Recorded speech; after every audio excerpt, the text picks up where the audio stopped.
دا زموږ مشکل نه حلوي. زموږ مشکل مخ پر کابل باندې حل کیږي. ټول باید مخ پر کابل باندې حرکت وکړي چې لاره ارڅونه سختي، ارڅونه مشکلات چې انډیوالان سره راټول سي، دا مشکل سره کمیږي، چې ټیم سره را جوړ سي، یو لاره پیدا کیږي او افغانان چې سره راکښیني هم لاره پیدا کوي، هم به دا جګړه وګټي.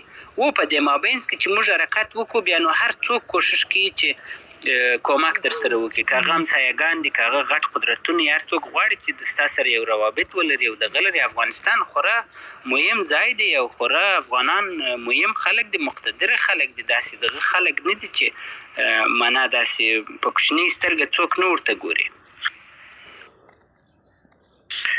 ډیره مننه جنرال صاحب. همدرد صاحب تاسو مهرباني وکړئ بیا به نورو ملګرو ته راوګرځو.